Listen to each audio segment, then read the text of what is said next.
अब हम पढ़ते हैं अगला प्रश्न और क्वेश्चन नंबर 10। क्वेश्चन नंबर 10 में लिखा हुआ है the cost of manufacturing cost जो है 10,000 यूनिट का दिया हुआ है। अगर यहाँ आप देखेंगे तो raw material 40,000, direct wages 30,000, direct expenses 10,000, fix overhead 32,000, variable overhead 7,500 रुपये। For manufacturing additional 1,000 units the cost of production is as following: material proportionately, direct wages 20% less than proportionately, direct expenses 3 per unit extra for additional unit, fix overhead 2,000 extra, variable overhead 20% more than proportionately. Calculate the estimated cost of production for 11,000 units. यह tender price वाले chapter से related प्रश्न है। अब इसको हम जब solve करेंगे तो इसको आप सॉल्यूशन देखिए, इस बात को ध्यान से समझेंगे तो सवाल आपको बहुत अच्छी तरह समझ में आ जाएगा। स्टेटमेंट ऑफ कॉस्ट, यहाँ पर पार्टिकुलर ये 10,000 यूनिट का इन्होंने दिया है, 1,000 यूनिट बढ़ा करके इन्होंने 11,000 यूनिट का पूछा है, यानी 11,000 यूनिट एक प्रकार से इनका टेंडर है कि भाई 11,000 यूनिट का अगर हमें आउटपुट चाहिए या कहीं से ऑर्डर मिल गया तो उसका लागत क्या होगा। सबसे पहले हम मटेरियल रखेंगे 40,000, डायरेक्ट वेजेज रखेंगे 30,000, 40,000 30,000 और डायरेक्ट एक्सपेंसेज यहाँ पर लिखा है 10,000 तो उसको भी लिखेंगे और ये प्राइम कॉस्ट 80,000 का आ जाएगा 10,000 का। अब बात करते हैं 1,000 जो एडिशनल बढ़ाया गया है तभी तो ये 11,000 होगा, तो 1,000 जो एडिशनल बढ़ा है उसका खर्चा क्या है। इन्होंने खुद ही कहा है कि अगर आप एडिशनल 1,000 यूनिट बढ़ाएंगे उसका खर्चा ऐसे बदल जाएगा। तो मटेरियल तो प्रोपोर्शनेटली लेना है यानी अनुपातिक, तो अगर ये 40,000 को हम 10,000 से डिवाइड करेंगे 4 रुपये का रेट आएगा, तो 1,000 को 4 से मल्टीप्लाई करेंगे तो 4,000 आ जाएगा 1,000 के माल का दाम। तो 40 और 4 मिल करके 44,000 का मटेरियल 11,000 यूनिट का हो जाएगा। अब आते हैं डायरेक्ट वेजेज में। डायरेक्ट वेजेज वैसे तो 30,000 है, अगर हम 10,000 से डिवाइड करेंगे तो 3 रुपये का रेट आएगा। तो क्वेश्चन में बोलता है कि जो डायरेक्ट वेजेज है वो प्रोपोर्शनेटली आप करिए परंतु 20% कम कर दो, वो भी बात सही है। तो हमने क्या किया, 30,000 को 10,000 से डिवाइड किया, इसका रेट आ गया, 1,000 से मल्टीप्लाई किया तो 3,000 रुपये आ गया। लेकिन इन्होंने कहा कि उसका 20% कम कर दो, तो हमने 3,000 का 20% यानी 600 रुपये कम करके 2,400 रुपये लगा दिया। 1,000 जो यूनिट बढ़ाया गया है उसका खर्चा होगा वेजेज का 2,400 रुपये। अब इन दोनों को जोड़ा गया तो 32,400 रुपये हो गया। अब बात करते हैं डायरेक्ट एक्सपेंसेज के बारे में। तो हमारा जो डायरेक्ट एक्सपेंसेज है वो प्रेजेंटली 10,000 का है, यानी 10,000 यूनिट का 10,000 रुपया है। तो क्वेश्चन बोलता है यहाँ पर कि डायरेक्ट एक्सपेंसेज 3 रुपये पर unit extra for additional unit, यानी जो एडिशनल यूनिट आप बढ़ाएंगे उसको 3 रुपये पर यूनिट का रेट लगा दीजिए अलग से। तो 1,000 है, इसको 3 से मल्टीप्लाई कर देंगे तो 3,000 रुपया बढ़ जाएगा, यानी 10 और 3 कितना हो जाएगा 13,000 रुपया। अब हम इसका टोटल करते हैं तो 9,400 और इसका जो टोटल है 89,400 रुपये होता है। अगर यहाँ देखेंगे तो फिक्स ओवरहेड के बारे में, फिक्स ओवरहेड 32,000 का है, लेकिन क्वेश्चन में कहा गया कि भाई अगर आप 1,000 यूनिट बढ़ाएंगे तो उसके लिए फिक्स ओवरहेड 2,000 रुपये एक्स्ट्रा लगा दीजिए। तो 2,000 हमने बढ़ा दिए तो अब फिक्स ओवरहेड हो गया 34,000 का। अब खर्चा आता है वेरिएबल का। वेरिएबल ओवरहेड जो दिया है उसमें बोला है कि 20% मोर देन प्रोपोर्शनेटली। तो अब आप देखेंगे तो वेरिएबल ओवरहेड वैसे दिया कितना है 7,500 रुपये दिया गया है बुक में। 10,000 यूनिट उसे हम 10,000 से डिवाइड करके 1,000 से मल्टीप्लाई करेंगे तो 750 रुपये आएगा। अब क्योंकि क्वेश्चन बोला है कि जो 750 आएगा इसका आप 20% बढ़ा दो, तो हमने 750 का 20% काट लिया तो 150 आया, यानी 750 में 150 रुपये बढ़ा देंगे तो 900 रुपये का जो खर्चा है वेरिएबल ओवरहेड्स बढ़ जाएगा। तो यहाँ पर 900 रुपये हमने जोड़ दिया, तो अब जो वेरिएबल है वो 8400 का हो गया। तो अब जो हमारा 11,000 यूनिट जिसका हमें टेंडर प्राइस पूछा गया है उसका अगर हम टोटल खर्च देखते हैं तो 1,31,800 रुपये आता है। तो यही हमारा टेंडर प्राइस है और इसकी शुरुआत हमारे क्वेश्चन की यहाँ से हुई और इसका जो समापन है ये यहाँ वर्किंग हमने सारा बना के दिखा दिया आपको। तो सारी की सारी वर्किंग आपके सामने हुई है। इस प्रकार से क्वेश्चन नंबर 10 क्लियर हो गया। अब देखते हैं क्वेश्चन नंबर 11। क्वेश्चन नंबर 11 में क्या दिया है। क्वेश्चन नंबर 11 तो बहुत मज़ेदार क्वेश्चन है। यहाँ लिखा हुआ है from the following particulars prepare contract account, work in progress account and transferring reasonable profit to profit and loss account. ये बोलते हैं कॉन्ट्रैक्ट अकाउंट बनाओ और वर्क इन प्रोग्रेस अकाउंट बनाओ और प्रॉफिट भी बताओ कॉन्ट्रैक्ट अकाउंट में कि कितना प्रॉफिट ट्रांसफ़र हुआ और कितना जो है रिजर्व वगैरह में गया है, तो ये सब चीज़ें यहाँ पर देखना होगा। तो कॉन्ट्रैक्ट प्राइस है 4 लाख का, वर्क सर्टिफाइड है 1,20,000 का, कैश रिसीव्ड है 90,000 का, मटेरियल परचेज हुआ है, वेजेज है, प्लांट इशू है, ओवरहेड्स चार्ज है, कॉस्ट ऑफ अनसर्टिफाइड वर्क है, मटेरियल इन हैंड है, डेप्रिसिएशन ऑन प्लांट है। ये कॉस्ट अकाउंट की बुक का जो हमारे पास स्वाति पब्लिकेशन है उसकी जो पुरानी बुक है उसमें क्वेश्चन नंबर 10 है और जो नई बुक है ये क्वेश्चन नंबर 12 है, यानी बुक का ही प्रश्न दिया गया है। स्वाति पब्लिकेशन की बुक का ये सवाल है, इसीलिए मैं कहता हूँ स्वाति पब्लिकेशन की बुक को हमने सारी जो वीडियो हम बनाते हैं आपको स्वाति पब्लिकेशन की बुक को ही सॉल्यूशन दिखा रहे हैं। इसमें यही नहीं, अभी हम प्रोसेस अकाउंट करेंगे ये वाला, यह भी प्रश्न स्वाति पब्लिकेशन की बुक का ही है। तो चलिए कॉन्ट्रैक्ट अकाउंट को पहले सॉल्व करते हैं और देखते हैं। कॉन्ट्रैक्ट अकाउंट बहुत इजी प्रश्न है, इसको सॉल्व करते हैं। शुरुआत करते हैं धड़ाधड़ यहाँ पर आप देख रहे हैं कॉन्ट्रैक्ट अकाउंट। इसमें ये तो फॉर्मेट आपको पता ही होगा। सबसे पहले मटेरियल परचेज 60,000 रुपये लिखेंगे, वेजेज 42,000 रुपया लिखेंगे, प्लांट इशू 10,000 रुपया, ओवरहेड यहाँ पर लिखा हुआ 3,000। ये हमारे चारों खर्चे हैं, इनको डेबिट साइड में लिखेंगे। इस तरफ जो बचा हुआ मटेरियल और जो प्लांट है उसको लिखेंगे। तो मटेरियल जो बचा है 5,000 का उसको लिख दिया हमने। प्लांट वैसे 10,000 रुपये का लगा है, लेकिन यहाँ बोला 10% डेप्रीसिएशन काट दीजिए, तो हम 10,000 का 10% काट देंगे, तो 10,000 में से 1,000 रुपये डेप्रीसिएशन कट जाएगा, प्लांट जो बचेगा 9,000 का बचेगा। उसके बाद वर्क इन प्रोग्रेस में हम वर्क सर्टिफाइड और अनसर्टिफाइड लिखते हैं। तो वर्क सर्टिफाइड यहाँ पर दिया है 1,20,000 और वर्क अनसर्टिफाइड यहाँ दिया हुआ है 10,500 का, इसको लिख देंगे। अब हम क्रेडिट साइड में से डेबिट साइड को घटाएंगे तो 29,500 रुपये का नोशनल प्रॉफिट आएगा। प्रॉफिट का कितना हिस्सा प्रॉफिट एंड लॉस में ट्रांसफ़र होगा यह आपको समझना होगा। इसका जो नियम है उसका नियम है ये है कॉन्ट्रैक्ट प्राइस। इस नियम को ध्यान से देखिए। इसके 2 टुकड़े करेंगे, 1/4 और 1/2। हमारा कॉन्ट्रैक्ट प्राइस है 4 लाख। इसी सवाल में नहीं, हर सवाल में भी यही नियम चलेगा। 4 लाख का 1/4 भाग कितना होता है, वो 1 लाख रुपया, और 1/2 भाग होगा 2 लाख रुपया। अब आपको देखना है कि आपका वर्क सर्टिफाइड आ कितना रहा है।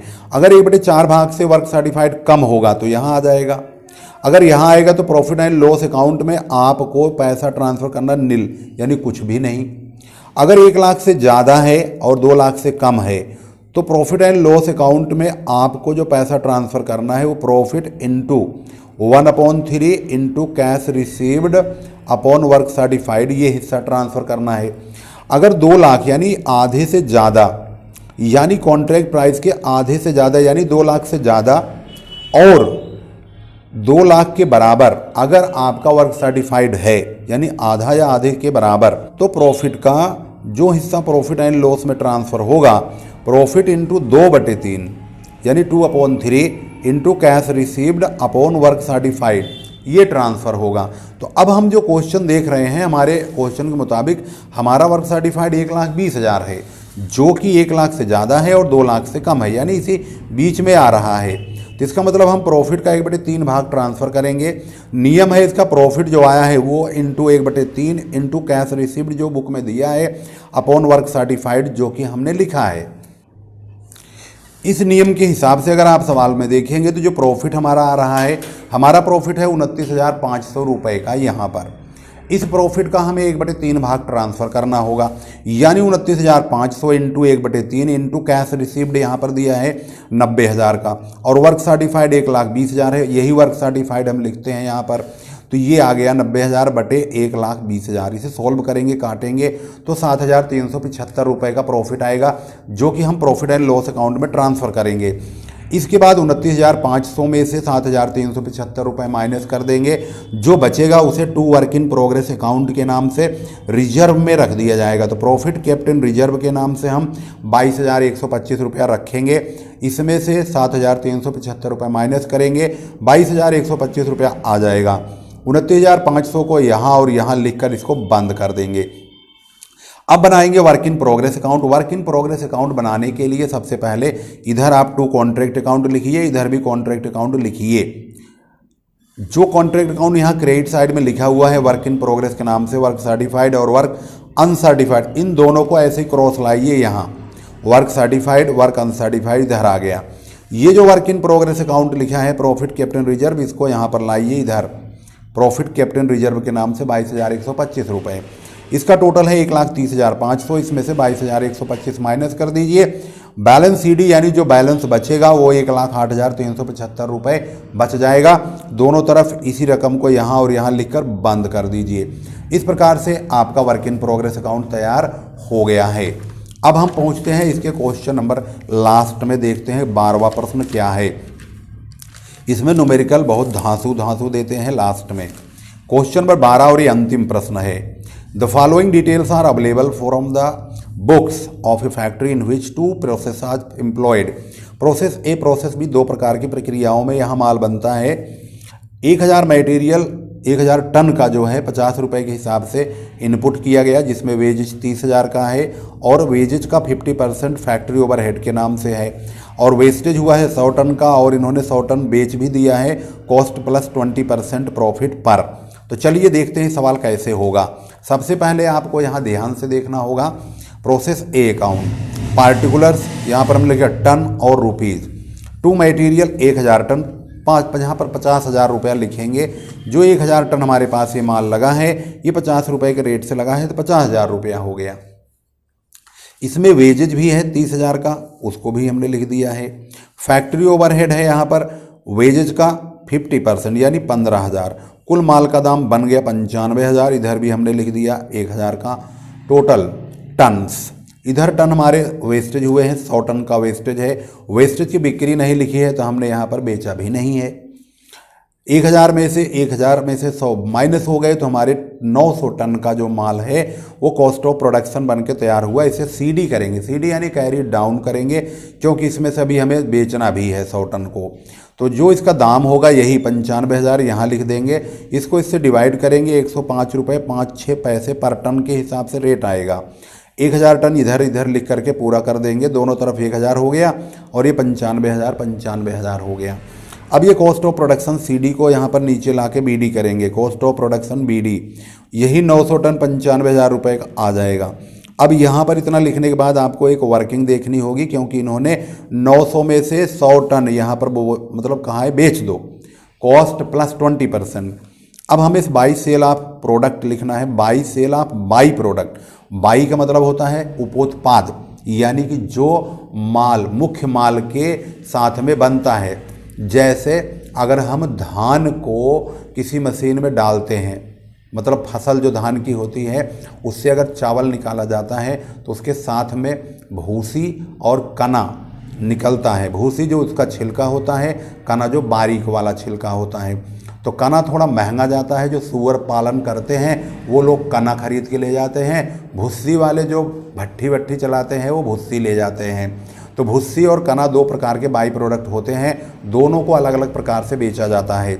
यानी मुख्य उत्पाद यानी मुख्य प्रोडक्ट के साथ में, मेन प्रोडक्ट के साथ में जो अलग से एक प्रोडक्ट बन के तैयार हो जाते हैं, साथ में निकल जाते हैं, उन्हें हम बाई प्रोडक्ट कहते हैं।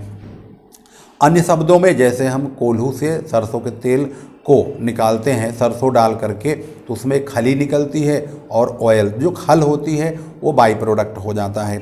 ऐसे ही यहाँ पर बाई प्रोडक्ट बेचा गया है। तो अब यहाँ देखेंगे जो 100 टन बाई प्रोडक्ट बेचा गया है, तो हमने लिखा cost of 100 tons at the rate. तो हमने रेट निकाला था 105 रुपये 5-6 पैसे पर टन का। इससे मल्टीप्लाई करेंगे 100 की तो 100 मतलब 10,556 रुपया आएगा। अब हम इसका 20% प्रॉफिट मार्जिन देखेंगे तो 10,556 का 20% काटेंगे 2,111 रुपये आएगा। अब ये दोनों जोड़ देंगे तो 12,667 रुपये का सेल आएगा। यहाँ लिखेंगे 100 टन का 12,667 रुपये की सेल, और जो प्रॉफिट हुआ है उसको यहाँ लिख देंगे।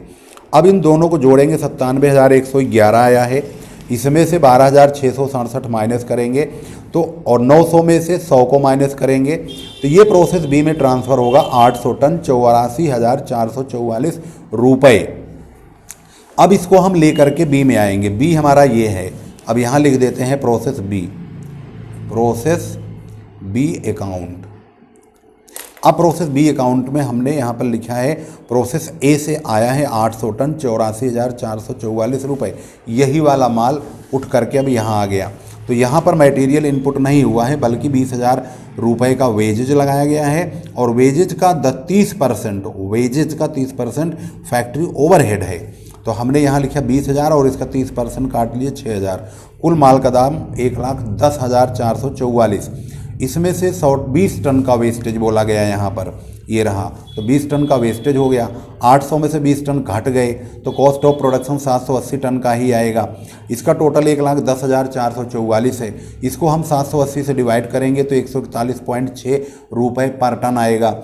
ये टोटल 800 हो गया और यही टोटल यहाँ भी लिख देंगे। अब इसको लेकर नीचे आते हैं, बीडी करते हैं brought down. Cost of production BD 780 ton का, मतलब ये वाला माल ये वाला रुपया दोनों आ गया। तो ये माल और ये रुपया दोनों उठाकर हम यहाँ लाएंगे और यहाँ लाने के बाद अब देखेंगे इन्होंने भी कहा कि हमने यहाँ पर 200 टन बेचा है, वो भी लागत में 25% जोड़कर। अब भाई इसका दाम तो देख लीजिए 141.6 है। अब हमें 200 टन का दाम निकालना है प्लस उसमें प्रॉफिट भी लेना है। तो यहाँ पर कॉस्ट ऑफ 200 टन का 141.6 के रेट से कितना रुपया होता है ये देखिए 28,320। अब इसका 25% काटेंगे तो 7,080 आएगा। अब दोनों को टोटल करेंगे तो 35,400 रुपये का ये सेल आएगा। यानी इसकी सेल 35,400 रुपये की होगी और 7,080 का प्रॉफिट होगा। तो हम यहाँ पर लिखेंगे by sale of by product 200 ton का 35,400 रुपया और जो प्रॉफिट आया है उसको प्रॉफिट एंड लॉस अकाउंट के नाम से 7,080 लिख देंगे। अब ये दोनों जोड़े जाएंगे तो 1,17,524 हो गया। इसमें से 35,400 माइनस कर देंगे तो 82,124 रुपया 580 टन माल जो है फिनिश स्टॉक हमारा बच रहा है। इसको ब्रैकेट में लिख सकते हैं ट्रांसफ़र टू वेयर हाउस। यही ट्रांसफ़र हो जाएगा वेयर हाउस में, यानी गोदाम में यही चला जाएगा। 780 में से 200 माइनस करेंगे 580 टन माल बचेगा। ये 780 दोनों तरफ बराबर लिख देंगे। 1,17,524 1,17,524 यहाँ लिख देंगे।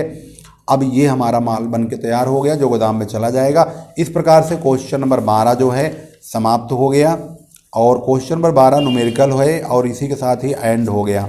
इसमें एक क्वेश्चन है थ्योरी का, what is cost accounting, explain briefly its objects and advantages. परिव्यय लेखांकन क्या है, इसके उद्देश्यों और लाभों को संक्षेप में विवेचना कीजिए। तो इस प्रकार से क्वेश्चन नंबर 12 के साथ ही इस NEP के 2023 दिसंबर के पेपर का समापन हो गया। इसका सॉल्यूशन आपको कैसा लगा ये ज़रूर बताइए और वीडियो भी शेयर कीजिएगा। ऐसा नहीं है कि आप ही मलाई मार लो और बाकी लोगों को छोड़ दो। तो मेरी कोशिश है इतनी मेहनत करने के लिए आपके पास ही नहीं बल्कि आपके साथ में जो लोग हैं उनको वो यार कम से कम शेयर कर दो, सबका भला हो जाए। जब मैं इतनी मेहनत सबके लिए कर रहा हूँ तो आप लोग भी ये काम करो कि सबका भला हो जाए, एक साथ सभी पास हों, सभी के साथ खुशियाँ बांटनी चाहिए। तो मिलते हैं अगले टॉपिक में। अगला हम कोई और प्रश्न पत्र लेकर आते हैं बहुत ही जल्द। एग्जामिनेशन से पहले हम कोशिश करेंगे न्यूमेरिकल वाले पार्ट सभी बच्चों के एकदम से A to Z जो पेपर वाले हैं दिसंबर 2023 का वह आपके सामने लाया जाए और उसका सॉल्यूशन एक एक करके आपको बताया जाए।